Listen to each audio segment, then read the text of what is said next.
All right, what is going on, everyone? Welcome to this video. We have here a very special guest, Viktor. He is one of Richard Hart's developers. He developed, we'll let him get into everything, but he developed a few sites, reviewed some backend code. It's a very honor to have Viktor here with us.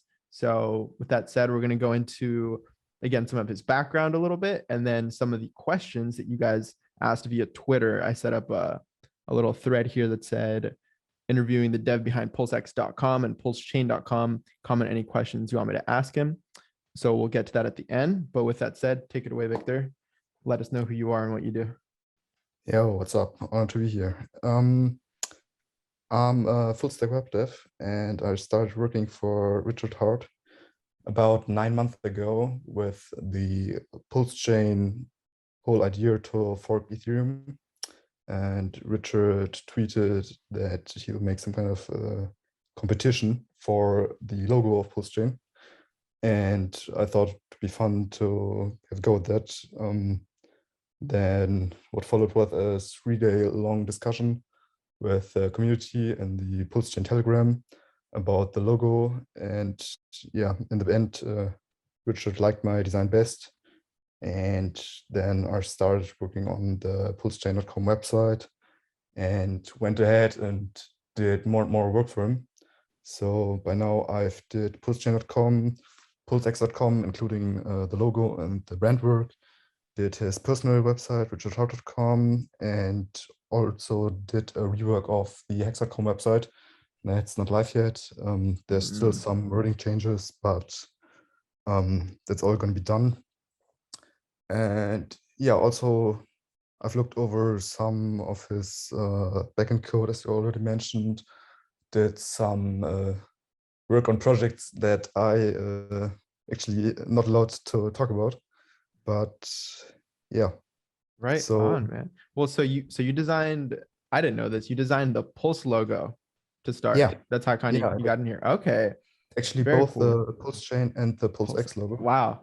All right. And I also think it's interesting that as the graphic designer of these logos, you also were the one who designed the site. That's not super common, if I'm aware. Usually it's like just you're in your lane, graphic design or site development. But I think it's cool because you're able to kind of take that brand that you pretty much created and expand it out into what is developing a site.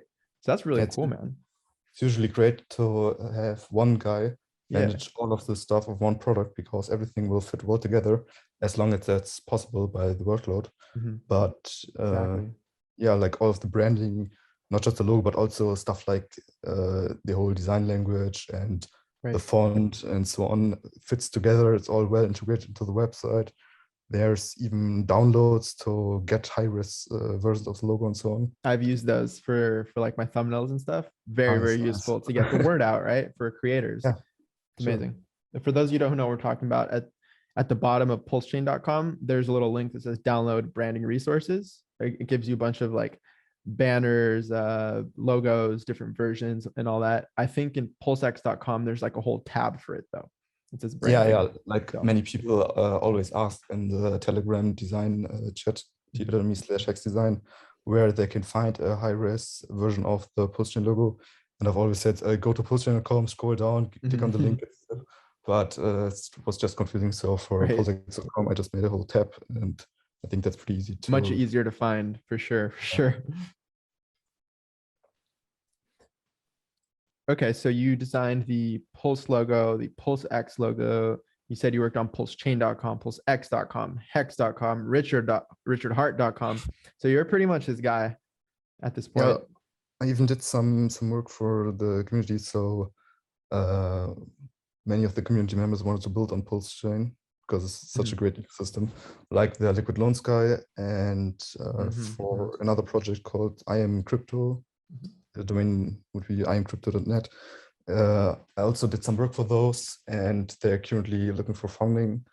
So yeah, it's like grown into many different projects by this point. Couldn't have guessed that when I was just designing the PulseChain logo back in the day. Pretty crazy. That is pretty cool. And just goes to show like opportunities open when you just kind of put yourself or your work out there. Like you said, who could have guessed after just like one logo, you become Richard Hart's main guy, and then all these opportunities start opening up to you to the point where I don't think we mentioned this actually, but you have your own project, which is it's going to help with the onboarding of Pulse. And I heard a little summary of the idea before the stream, and it's a really good idea. And I think you guys will actually like this a lot too. So we'll touch on that near the end. But yeah, cool stuff, man. We can get to questions, or if there's like any more stuff you wanna touch on before we get to those, feel free. I think I gave a pretty well summary of myself. I think so.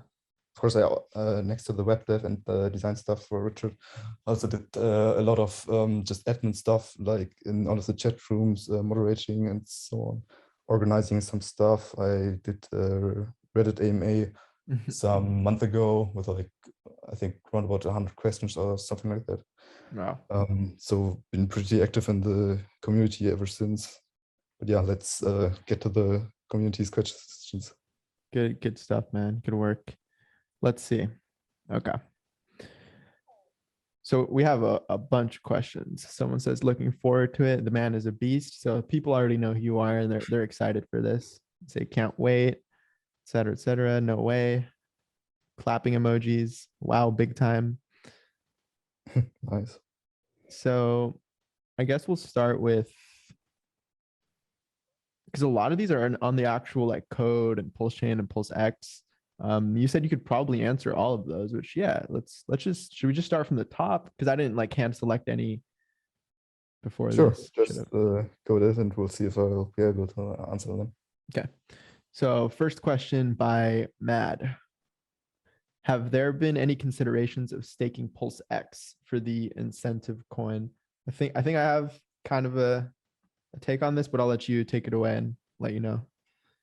So the main idea behind the incentive token is that you can provide liquidity on PulseX by putting two different PRC20s or PLS into a liquidity pool. And that helps the whole exchange because users will be able to trade with lower slippage because of higher liquidity. And the exchange pretty much wants to reward you for that. So it does that just like PancakeSwap did with their cake token.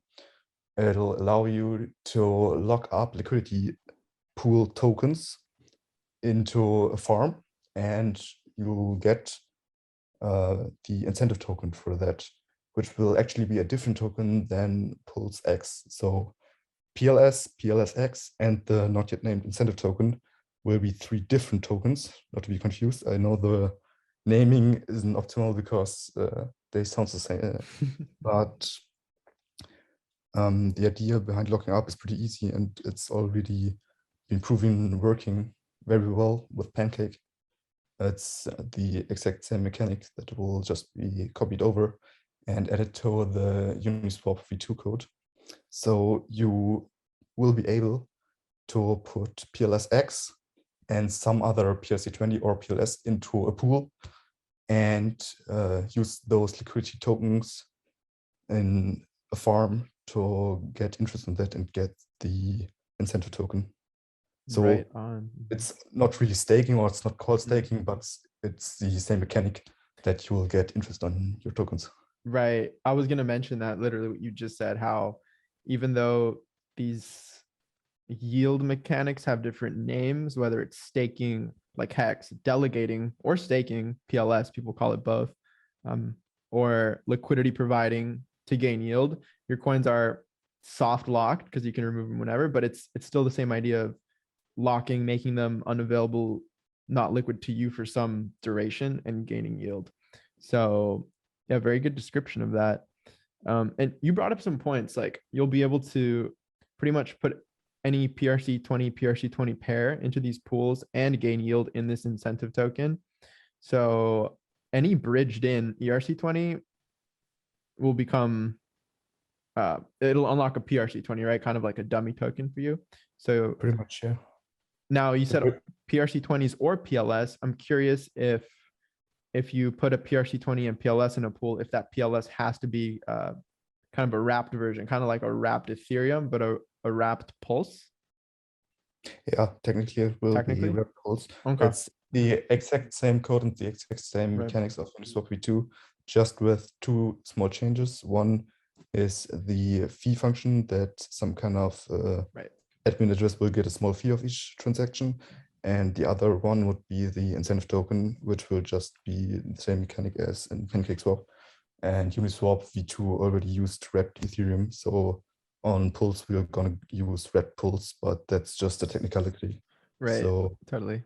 of course, you could also use just two different PRC20s. That as well, right? You can use, and Richard mentioned this for the first time and made me think about it for the first time in a stream like a couple of days ago, where he said you could use the incentive token itself because it'll be a PRC20. So I'm sure there will be incentive token PLS pools, incentive token against all these pairs. And so you'll be able to gain the incentive token by locking the incentive token. Yeah, I think you could do that. Yeah. Like the whole mechanic of putting two different coins into a liquidity pool, getting a LP token for that to prove that you own a share of that pool, and being able to lock up liquidity pool tokens to get another token, which will be the incentive token.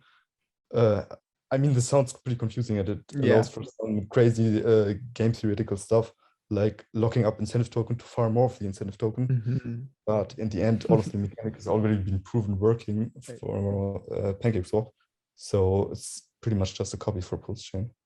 And you So keep bringing up PancakeSwap, which Cake performed fabulously. I think it did like, people have read the numbers. It's either 50 or 200x. Can't remember. One of Sushi did 50, I think 50x. Cake might have been the one that did 200x, Yeah, it's crazy. or vice versa. And that's just your kind of like, I guess you could call your first generation yield farm token without all of these really cool game theoretical designs. Yeah, and I Like mean, the 250x isn't even that much. X to 10,000. right. So you're looking at, okay, an LP yield token like Cake did really well. Something created by Richard Hart, Hex did really well. So you combine these two, add new game theory, add kind of a pre-bootstrapped community, huge addressable market. Like I could go down the rabbit hole, but let's get to more of these questions. The next question by One more thing. Yeah. I'd like to maybe mention while we're at it. I just mentioned PancakeSwap soft because it's the same mechanic, Right. and both PancakeSwap and Uniswap v2 are actually so similar that we had the internal debate if we want to fork Uni v2 or PancakeSwap, and like which front end we were going to use, which contract codes we're going to use, and in the end we're just going to kind of like use the Uni v2 contract and add like the incentive token stuff to it. But they're also similar because they're all forks of each other, right? Right. Like Uniswap was the origin protocol, and then Sushi and Pancake and so on all came out of it. Okay, so I'm curious, out of that sort of debate, when you were deciding between do we fork Uni v2 or do we fork PancakeSwap to create PulseX, what was the determining factor that pushed you guys to fork Uni v2? Is it because it's like the source and you can easier to change parameters, or kind of like what was the determining factor? Uni is a little bit more tested because it's a little bit more older. It's like the original protocol, and all of the other exchanges have been forked over it. Fair. But we also, for example, looked at the past GitHub code and like how many changes they made within the last year, and how the front end developed over time, and how the contract code differ. So there went a lot of thought into it, and I think forking Uni v2 as the base code is definitely the right decisions. Right on. Yeah, no, it's a great point. That first point you brought up, how it's more battle tested and has just been around longer, and audited code, right? Yeah, I'm not sure if we have an audit for Uni v2. But I mean, it's battle tested. It's been operating for years. It's worked fine. Never had any serious exploits, so it's gonna be fine. And we can smash an audit on our own contract codes once we're there. Okay, nice. So next question by VinRX says, were there any really bad bugs that the dev team had to deal with? Like any crippling bugs, I guess? Well, that depends on the project, right? So for Right. Hex, all of the internal developing I can't talk about because I wasn't on Richard's team at the time, but I haven't heard of any critical words, definitely Okay. not in production. All of Nice. the websites have been operating fine.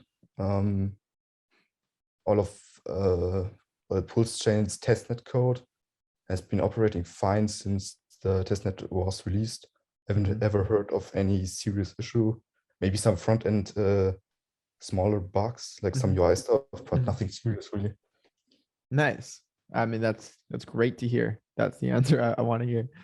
I mean, Richard really has some really great devs on his team. Like I'm just doing all of the web dev stuff. I'm not even on all of the actual contract and all of the PulseChain development. But like I've talked to most of those devs, and like they're really experienced and they're really good with the stuff. It's crazy. I'm sure he's able to curate an amazing team of devs. I mean, just looking at all the work you've done and they've done with code and front ends and everything, it's really impressive to say the least, man. Let's see, let me get some more of these questions. Some good ones. Let's see this beefy question. How many node validators will PulseChain launch? Do we already have at least 33? I know we have hundreds of nodes, but for a mainnet node, those computers or VMs need to have horsepower and uptime.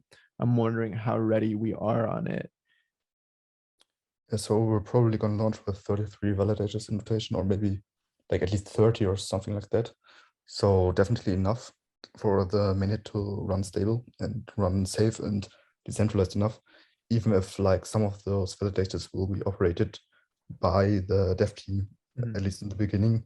But there actually has been quite a big interest in operating validators. So a lot of community members asked how they can do it or how they can participate and help the network. And as the author of that tweet already stated, there have been hundreds of nodes, and most of them actually operate by the community. So yeah, great interest, great operation, and we're definitely going to have enough nodes and validators for a stable mainnet.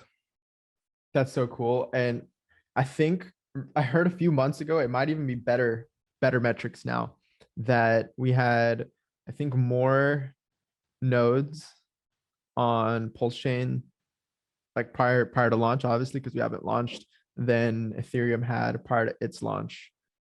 Like I can't confirm those figures because I don't even know where they got those figures, but can you touch on that?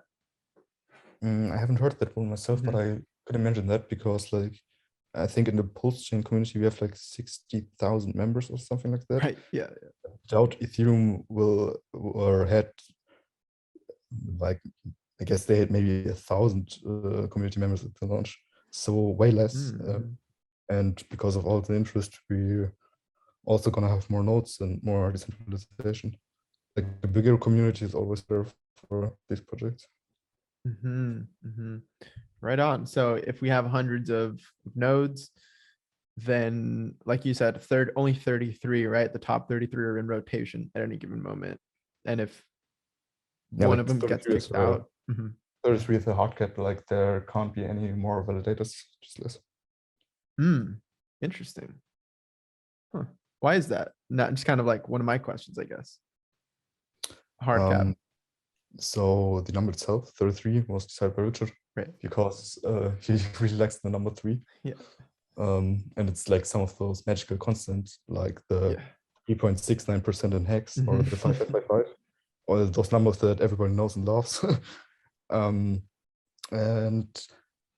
I mean, it's pretty hard to actually operate one of those validators. It's not just like you can install some kind of exe and let that run, but you pretty much need to be a network administrator and be able to run a server and know what to do when some bug appears, or be able to update your software to the latest version and so on. So it's pretty much going to be a full-time job for one person. And I mean, there's a good reason for the hard cap, because it's hard to manage like hundreds of validators all around the globe, and it's just not necessary to have that many. 33 is easily enough to keep them geographically distributed, so the whole network would be decentralized enough for one party not to be able to do any harm to it. And that's just what it's all about. So 33 is a good number, that it's enough to be decentralized enough and not that much to be hard to manage, or maybe publish any new updates to the Geth fork. You bring up a key phrase, I would say, which is sufficiently decentralized, because that's important, because you have to strike this balance, like you said. Oftentimes we hear the community touch on power law distributions. You can see it across multiple phenomenons, like just the PulseX sacrifice address, how like the top 10 addresses control a significant fraction of the total supply so far already. And same with hosting hardware and becoming like you said, a network admin and running entire servers that have to have 100% uptime and be very, I guess, like have very robust hardware, like really high quality stuff. And so you would get a similar power law distribution where the more nodes you have, the more quickly the quality probably starts falling off. And so you're saying 33 is sufficiently decentralized, and it strikes this balance of not only that, but being a small enough number to where you can kind of guarantee some sort of quality. That's kind of the narrative I've heard on Yeah, why. exactly. Okay. Exactly. And you know, if any kind of system is too decentralized, like maybe Bitcoin nodes, for example, it's insanely hard to do any kind of changes or improvements to the software. Like it took years for the Bitcoin devs to get Taproot ready. And when you only, in quotes, have 33 validators, it would be pretty easy to all of them update to a new version of the PulseChain client. So I think 33 is a great number. And I mean, the number itself doesn't really matter. Like 10 or 20 validators would be fine. 100 probably would also be fine. But just something in that general area is a great number. Very cool. Very in-depth answer. I like it. Okay, so let's I like this next question because it's been asked like once or twice and we haven't had many answers on it, but it's question for you or anyone who knows. What's the incentive for anyone to buy the incentive token? Why wouldn't it just dump endlessly? I like this question. Me too. So the problem with the so-called incentive token is that nobody has really done any game theoretical stuff on it. Yeah. I mean, it doesn't even have a name or a logo or something like that. But I could imagine that maybe the so-called dev address or admin address or whatever you want to call it of PulseX, so the address that gets small percent of every trade's fee, might buy some of that incentive token. So there will be a constant kind of buy pressure from all of the trades. But all of that has to be decided. And, you know, Richard will never, ever give you any kind of expectations or something like that. Interesting point. I actually never had not thought about that, because the whole buy and burn possibility has been talked about for PLSX with 0.06% of every swap, of every trade. But no one's really talked about that possibility for the incentive token. But it brings up a good point. You're right. Like, it's so under designed right now. Like there's no clear certain game theory that there's going to be designed around the incentive token. So it's kind of hard to answer this question. Yeah, so I wouldn't worry about the token too much yet, because we just don't know anything about it. We had more important things to cover for now, like getting the PulseChain stuff up and ready, like the bridge just went live. And so, we'll get to that incentive token, and there will be a name before all of this gets released, and we will get to the game theory. So just don't worry about it too much for now. Definitely. I think we already answered this one. What is he building new? So what's new in the building of PLSX if it's just a copy? I think we touched on that, how it's just changing the fee2 address, right? The fee2 setter address. And is that really it? That's the one change. The other change would be the PancakeSwap like incentive token. That's just the only two changes really that will make to The PancakeSwap what? I'm sorry. The PancakeSwap incentive token. So Oh, Cake totally. would be for PancakeSwap, and the incentive token for PulseX is the token that has been named it. Right. But those are like the only two changes that are actually going to happen on a code level. And like more general game theoretical, of course, we have the AMM fixer bot that pretty much harvests all of the liquidity from all of the AMMs and puts that into PulseX. So on PulseChain, there will only be a single DEX with any sufficient liquidity, which is great because that means extremely low slippage and no ARPbots getting rich. So we'll just have one, also of course, decentralized marketplace for all of PulseChain's tokens.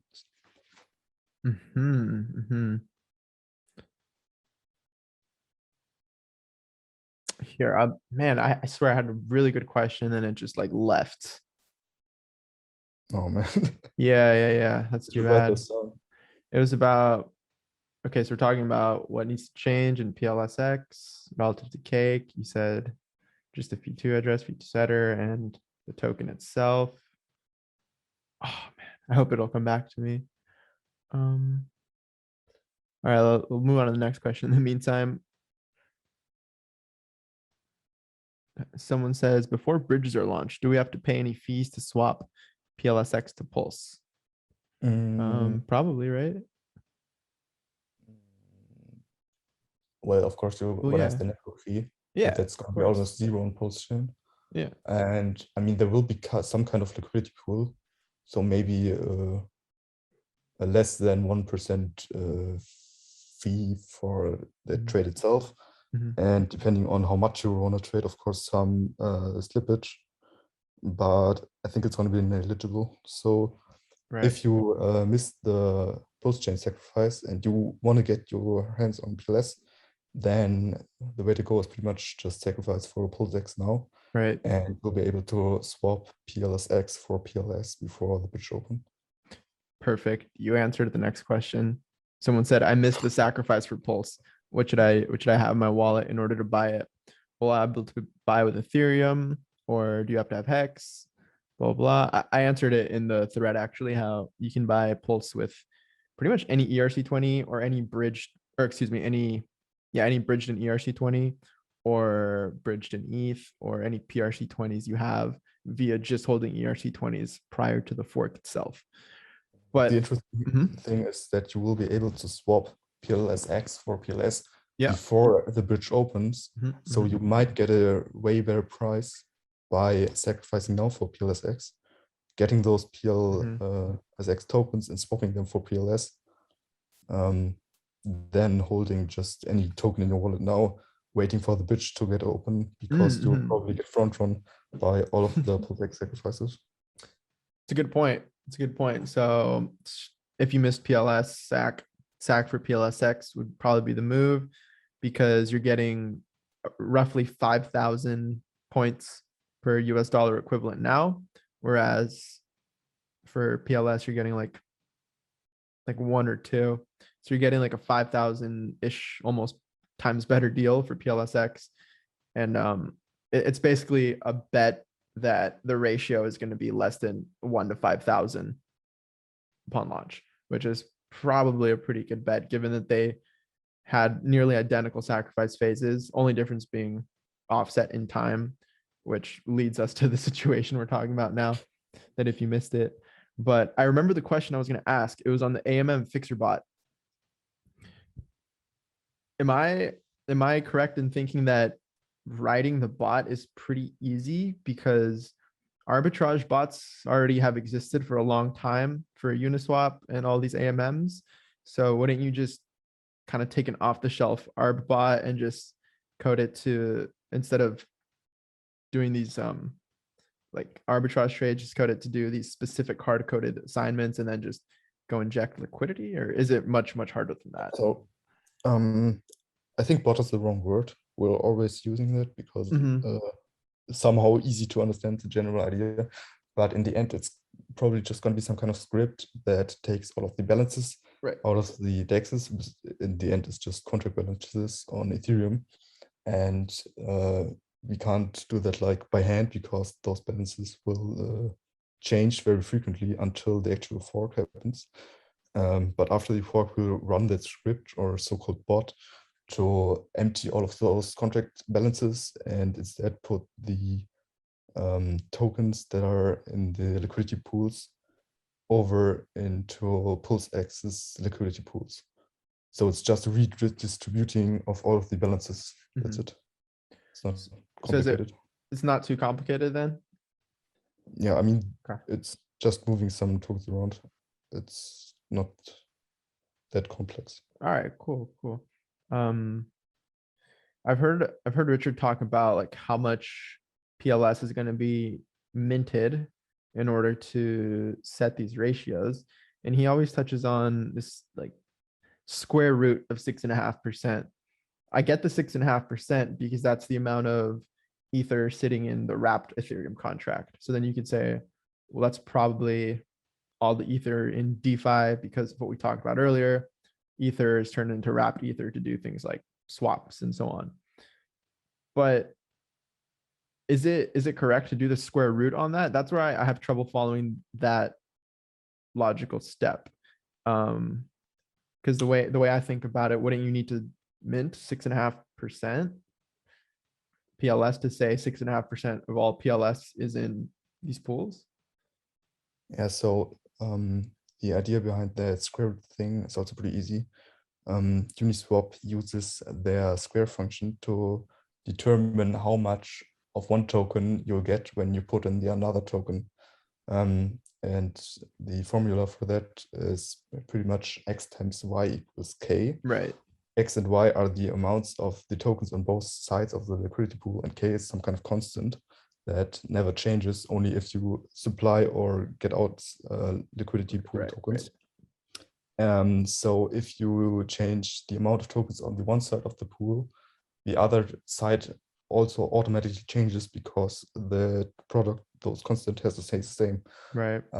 And because of the price of an asset just being the ratio between two of those sides, if you change one side and the other side changes automatically, you pretty much have two changes. So the price moves as a square of how much you buy or sell. So if you have this bot now and want to fix all of those ratios because the PLS supply gets inflated that much, you just need to mint square root of those 6%. No, totally. I totally understand how price moves as a square on Uniswap, because if you have like 1-to-1 backing and then you cut one side in half, that doubles the other side. So something like 2 over half is 4. So doubling led to 2 squared, aka 4. I'm still having trouble seeing the logical step between, like, even with that square mechanic, 6.5% of all ETH is wrapped ETH. So I don't necessarily see how. Maybe I'm just missing something, but I'm sure you guys, I'm sure they'll figure it out, like the exact amount of PLS necessary to put into these pools. Honestly, I never thought about that number too much. Yeah. I also think Richard didn't think about this in depth yet. Right. So if I had a bet, intuitively, I think that square root of 6% sounds somewhat right, but I haven't really looked into it that much. If I had a bet, I would say I think it's going to be 6.5% PLS needing to be minted, just so that at the end of the day, you can say 6.5% of all PLS is in DeFi pools, just like 6.5% of all ETH is in DeFi pools, but I could be wrong. But yeah, like you said, I don't think you would. anyone. I think you would change the prices then. Then it might change the ratios too much, huh? Yeah, exactly. So I think Yeah, you I think would you're right. inflate the PLS supply too much and move the prices of all the PRC20s down. But like I'm not sure too sure on that topic. I think maybe you would just do the fork, right? And then see how much PLS is in all of the AMM pools, add all that up, and then just see how much you would need to 1000x or 1,000,000x all the PRC20s. And then Yeah, the just problem with that yeah. is that there are pretty much too many DEX pools to do that by hand. So you're probably just going to use all of the supply of wrapped ether, because that's like some number that's easy to get, and just assume that all of those wrapped ether is sitting in some kind of liquidity pool. Right. I think that's the easiest way to go. Yeah, totally. Okay, let's continue on with these questions. Let's see. Interesting. Etherscan and BSC scan require, this is a question by Motion Mark. He says Etherscan and BSC scan require manual approval of tokens to get your logo working in Uniswap. Then he goes on to just basically ask how that's going to work, like the block explorer on PulseChain. I can answer that one. So currently we're just using a fork of BlockScout because that does the job for now. But the whole thing is pretty ugly compared to something like Etherscan. Etherscan pretty much sells block explorers.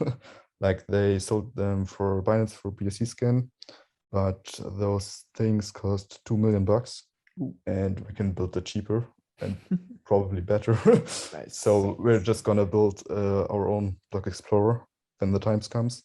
But for now, BlockScout does a job, and of course we'll be able to set our own parameters then on what we're going to require for like verifying tokens or uploading your own logo for those, or adding social links and stuff like that. Got you. Very cool. I think someone just asked one Lambo. That's not the question we ask here.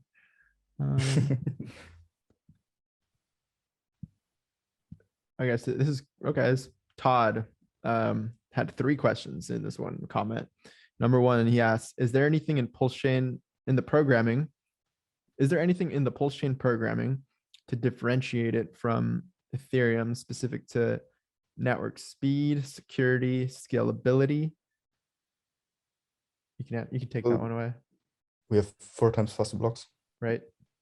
That's scalability improvement right there. Right. Like most of the actual network code, like all of the actual stuff regarding how transactions propagate through the network and so on, that's all just copied over. There are no significant improvements there. Nice. I don't think we'll have any problems with throughput or scalability. Not for a my while. My guess would be that transaction fees will be like 0.00001 bucks or so. Yeah. So pretty much zero, all negligible. And maybe we'll run into some kind of scalability thing after years of operation. But I mean, we'll always find some kind of solution for that. I wouldn't worry about it. Yeah, like I think I forget when Binance Smart Chain launched, but their whole pitch was very, very similar, right? Just like cheap fees. It's basically Ethereum.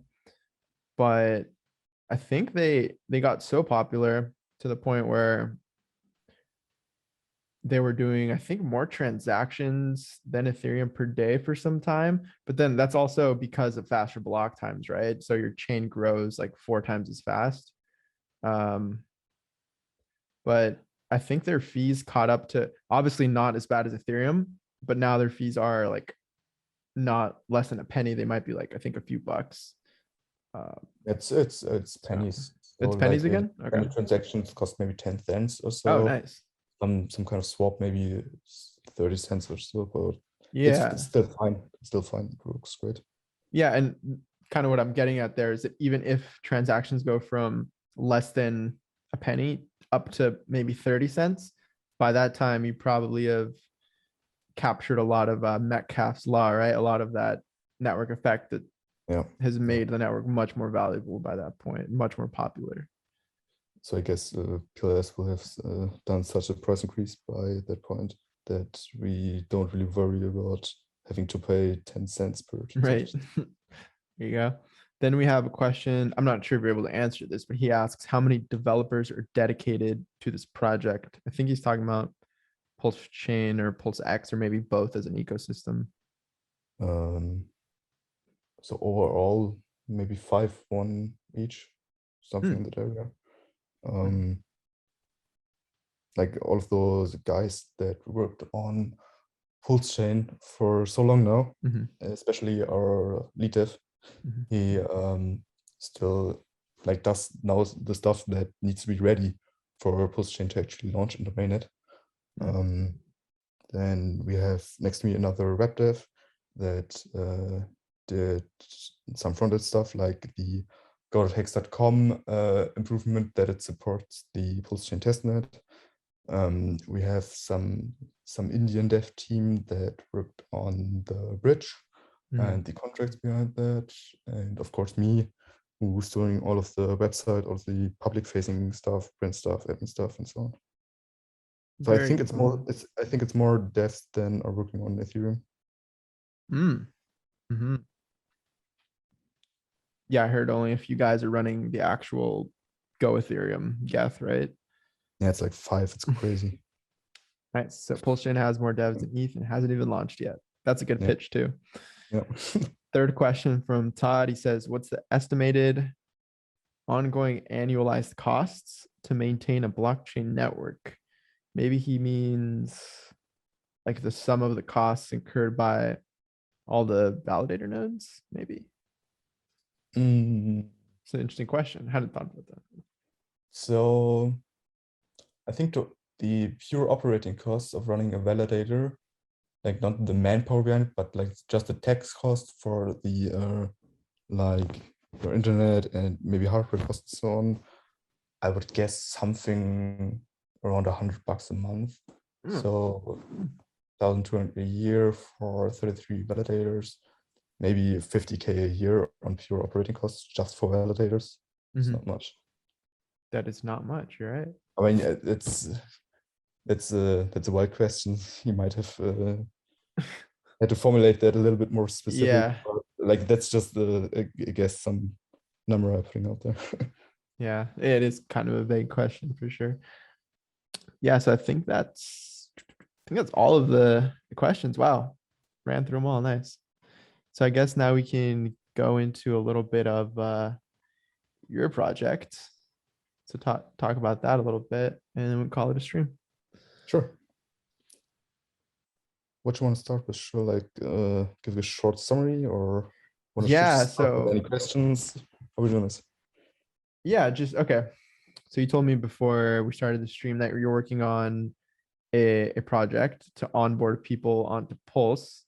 Yeah, just touch on like what it is, right? What it's called, the mechanics, kind of how it's being funded, like you described to me, and yeah, just kind of like the mechanics and goals of your project. Yeah, so me and Felix, another pretty well-known community member, his Telegram ad is @Felix_4_2. So you can DM him and ask any questions if you want. We started a new project on PulseChain some month ago, and the problem we saw with PulseChain is pretty much the onboarding, because to experience it and play around with it, you actually need some PLS, and it's pretty hard to get your hands on those because buying crypto still is a nightmare for most people. You need to register with an exchange, do KYC, trust them with your money for buying some kind of crypto. And especially in the beginning when PLS isn't even listed on any big exchange, you might need to buy some kind of another crypto and swap that into a PLS with a bridge or whatever. And you're not gonna get any new users with that because the whole onboarding process is super complicated. So we wanted to set up some kind of faucet or platform that gives away small amounts of free PLS for users just to get started with, and to be able to experience PulseChain, how it works, and like if they're convinced and like the experience of fast and basically free transactions, they still can go to any exchange and buy bigger amounts of PLS. So our platform is called freepulse.io. It's in beta right now. You can test out all of the feature and free claim, ref program, chat, etc.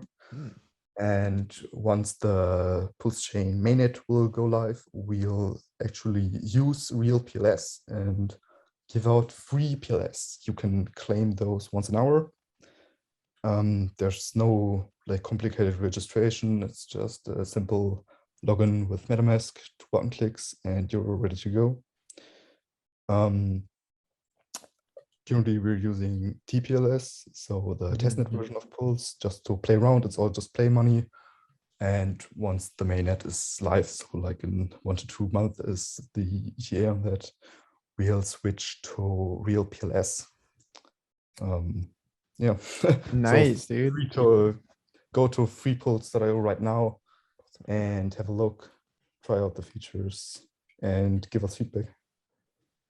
Very cool, man. So for those of you who don't know, on testnets, you have these things called faucets. You just paste your address and they send you free test coins because, for example, Ropsten testnet Ethereum isn't worth anything. TPLS, testnet Pulse on testnet V2 right now isn't worth anything. But what these guys are doing, what Viktor and Felix are doing, is they're creating a faucet for real PLS, so actual real, value there. And you just, I wasn't aware of the ref thing, so I'm gonna want you to touch on that a little bit too. But I'm not sure if you touched on that you're adding kind of this what do you call it? I guess a little bit of game theory, a little bit of fun on the actual faucet, where I think it randomizes how much you get. So if you could touch on that a little bit. Yeah, so just plain faucet probably will get boring pretty soon. So we had some interesting features on there. First of all, the ref program to get as many new users on board as possible.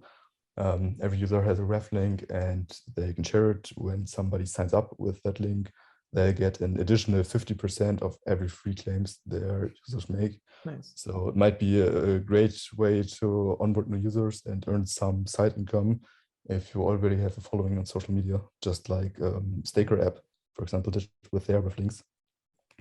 And the free claim itself is also a pretty easy concept. You just are able to solve a captcha once an hour, and you'll get a random number between 1 and 10,000. Based on that number, you'll get some free PLS, and it's up to $200 per hour. Disclaimer: it's up to, so it's not just $200 an hour. But that's like the maximum amount you can get, and usually you get kind of lower amount. Just it's a little bit luck based, so you won't get bored of it that quickly and might be able to make multiple free claims a day, just play around with it and keep it a little bit fun. Yeah. I like that you added that randomizer and the ref link, because like you said, a simple faucet might get boring after some time, but you added this kind of stickiness to it.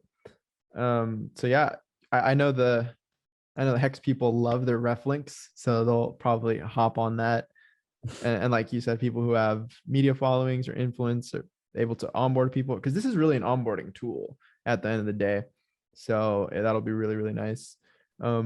Very generous of you guys to fund this as well, because it's real value, real PLS. And you said up to $200 per hour. Is there going to be some sort of oracle that limits how much PLS as PLS price versus the dollar changes, or is it on some like baseline PLS price you're calculating? We're just going to use the current market price of PLS at the time of the free claim. Okay. So we can't give you any amounts of PLS. You will get just dollar amounts, and the amount of PLS just will be calculated every time you free claim based on the current market price. Got it. Okay. Very cool. Very cool. That's like yeah. a freemium is like a business tactic that's been proven to work Yes. multiple times. Hex had a freemium with like the possibility for every Bitcoin user to claim some free Hex. It worked out great as an onboarding tactic. And of course, PulseChain somehow has a freemium for Ethereum holders, but like you need to hold Ethereum at the time of the fork. And even then it's just 1-to-1, so it won't be that many pulls. And this doesn't work for any crypto people who don't hold any Ethereum, and it definitely doesn't work for any people outside of Ethereum. Those are like the target group we're gonna market to and so on. And like you just need MetaMask installed, which is a free browser extension everybody can get within seconds, and you're ready to go and claim some free money. There's like no downside or risk to it. It's great. It's a good point that you bring up who you're targeting, because everyone on Ethereum who holds Ethereum or ERC20s is getting that premium sort of onboarding. The ERC20 guys more so than the ETH guys, because ETH guys are being diluted by that supply inflation. And so, you know, as you described earlier, someone holding just like, it's just a 1-to-1. So if someone holds, you know, 10,000 Ethereum, which is probably very, very rare, they're going to get 10,000 PLS, which some people sacrifice just a dollar for that. So to only get airdropped $1 by holding 10,000 Ethereum, it's quite the dilution. And so you have also other networks, right, that aren't going to be immediately onboarded via the fork. So we're not forking Binance Smart Chain, right? We're not forking Matic. We're not forking Bitcoin. There are endless networks that we're not forking that aren't Ethereum that could use something like this, freepulse.io, as an onboarding tool to just get into the ecosystem. And yeah, freemium is definitely something that's been used and proven, right? Freemium, ref links, basically all the stuff you guys are doing. So I'm excited to see the success of something like this. I think it'll be good. And just to finish off that thought, I think it'll be a really good pitch and onboarding tool for those guys who are on other chains, like the ones I mentioned. It's not just crypto users, like our potential target user base is basically 7 million people, because everybody on this earth likes free money. Right. We're giving away free money without any catch or risk or downside and stuff like that. Pretty good pitch. It might be like the killer application on PulseChain to actually get those millions of users onto that network. That's like our goal or mission or whatever you want to call it. I'm pretty sure back in the day, didn't Bitcoin have something like this where it would you just ask for Bitcoin from a faucet? You could just download a Bitcoin miner and run it on your CPU in the good old days to get some free Bitcoin mined, right, with a little bit of calculating power. But it's not just a real freemium. And I mean, this will be like the definite faucet on PulseChain. Right. Of course, we want to test it and we're out an official faucet, but we're not going to have something like that on mainnet for a good reason. So yeah, we're going to be that on mainnet. Nice. Yeah, other than the mining, which Bitcoin mining was very profitable back in the day in retrospect. I think, I can't remember exactly, but I'm pretty sure there was like at least one Bitcoin faucet where people would just literally just get free. Or maybe I'm wrong. I can't remember the exact link. Yeah, there I think there's something like that. Like, of course, non-official freemium, which is like a little bit weird because it's just a great marketing tactic to get people into the system.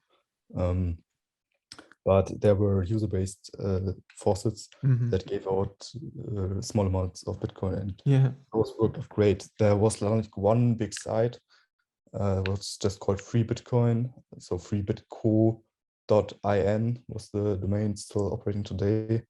It's been around for years. It's worked great, and it's attracted so many users into Bitcoin. It's insane. It's the definite onboarding tool, or like the killer app that actually motivates people to use that network, because they'll get a little bit of free money to like pour them in.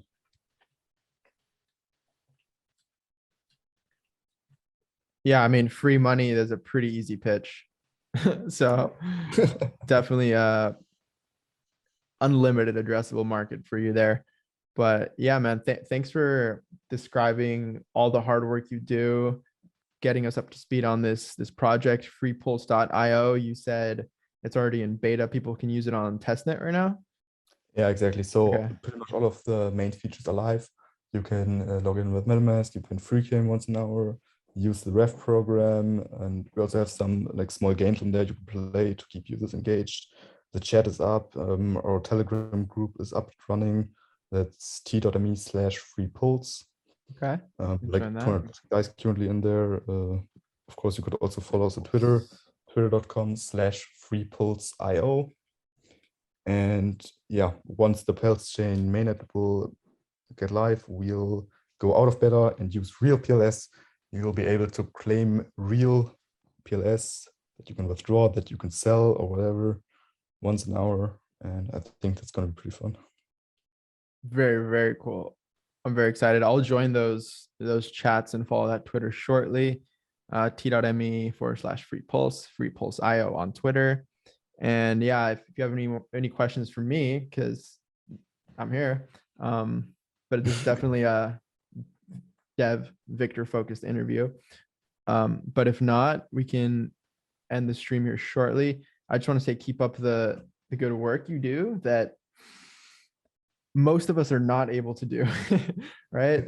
Most of us just sit on the sidelines. Maybe we comment, maybe we make videos, but yeah, you're definitely doing the good work here that a lot of us can't. So a lot of us just like me, just talk. It's easier.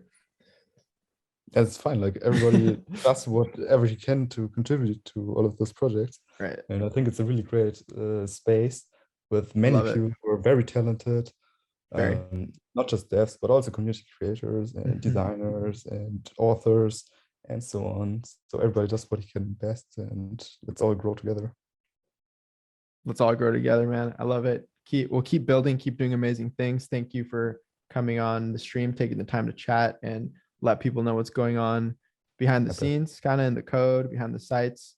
Amazing work. And yeah, pleasure talking to you, man. Thanks. My pleasure.